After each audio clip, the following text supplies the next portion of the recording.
ये आतंकवाद का धर्म नहीं होता, वो तमाम कांग्रेसी नेता कहते हैं जब आतंकवादी हमला होता है ताकि वो अपने वोट बैंक को साध सके और तुष्टीकरण की राजनीति को आगे बढ़ा सके। सेना, संत, सनातन और संविधान, इन चारों पर कांग्रेस पार्टी ने 17 वर्षों तक आक्रमण किया। आज भी कहा गया है, दो बातें कही गई है।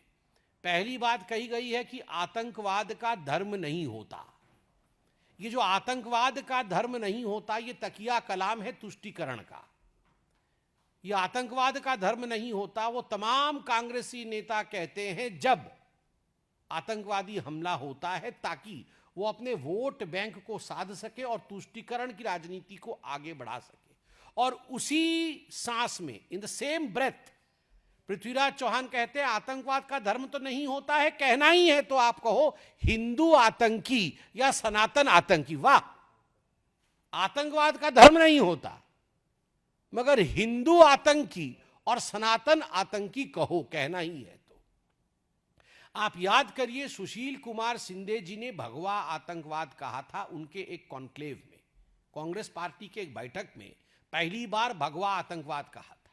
और जब विगत वर्ष उनसे पूछा गया कि आपने सही किया या गलत किया भगवा आतंकवाद के शब्द का प्रयोग करके, तो सुशील कुमार शिंदे मुस्कुराते हुए कह रहे थे, मैंने अपने मन से नहीं किया, मुझे तो लगता है मैंने गलत किया, मगर जो आला कमान ने कहा, जो मुझे मेरी पार्टी ने कहा कि आप भगवा आतंकवाद, सैफरन टेरर का प्रयोग करिए, मैंने वो प्रयोग किया। मतलब आला कमान कौन है?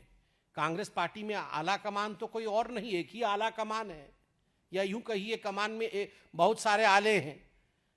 गांधी परिवार के कमान एक, गांधी परिवार, आले अनेक। प्रियंका गांधी वाड्रा, राहुल गांधी, सोनिया गांधी, तो ये सारे गांधी परिवार के लोगों ने ही सुशील कुमार शिंदे के ऊपर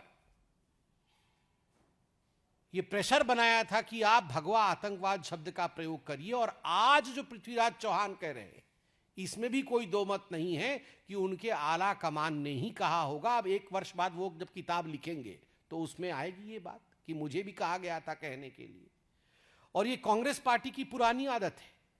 याद करिए, 18 फरवरी 2007 को जब समझौता एक्सप्रेस में ब्लास्ट हुआ था, लश्कर-ए-तोयबा के आतंकवादी, जो एक प्रतिबंधित संगठन है, उसके पूर्व मुखिया सफदर नागोरी की गिरफ्तारी हुई थी। केवल सफदर नागोरी की नहीं, पाकिस्तान के 2 आतंकवादी भी गिरफ्तार हुए थे। मगर इन सभी लोगों को कांग्रेस पार्टी ने 14 दिनों के अंदर, मात्र 14 दिनों के अंदर, और सफदर नागोरी एवं पाकिस्तान के वो 2 आतंकवादी मान गए थे कि हाँ हम ही हैं जिन्होंने बॉम्ब ब्लास्ट कराया था समझौता एक्सप्रेस में, उसके मानने के पश्चात, कन्फेशन के पश्चात भी मात्र 14 दिनों के अंदर छोड़ दिया गया। 2007 में हैदराबाद के मक्का मस्जिद बॉम्ब ब्लास्ट में भी पुख्ता सबूत थे कि हुजी इसमें इन्वॉल्व थी। 100 आतंकवादियों को गिरफ्तार भी किया गया था, मगर सभी को कांग्रेस पार्टी ने बाद में छोड़ दिया गया। ठीक उसी प्रकार की परिस्थिति 26/11 के समय भी हुई थी। 26/11 के समय, खैर राहुल गांधी पार्टी कर रहे थे ये अलग विषय है, मगर उनके नेता 26/11 आरएसएस की साजिश, दिग्विजय सिंह, इस प्रकार की किताब निकाल रहे थे।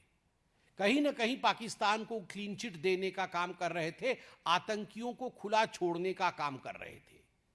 स्वाभाविक है, जिस दिग्विजय सिंह के लिए और जिस गांधी परिवार के लिए जाकिर नायक अपोस्टल ऑफ पीस, शांति दूत है, और जाकिर नायक के एनजीओ से जो पार्टी पैसे लेती है, जो राजीव गांधी फाउंडेशन पैसे लेती है, उनसे ये एक्सपेक्ट करना कि वो हिंदू आतंकवादी नहीं कहेंगे, वो भगवा आतंकवादी नहीं कहेंगे, वो सनातनी आतंकवादी नहीं कहेंगे, ये अधिक है। ये जो पूरा प्रक्रिया हुआ है मालेगांव के ब्लास्ट का, 17 वर्षों बाद निर्दोष घोषित किए गए हैं।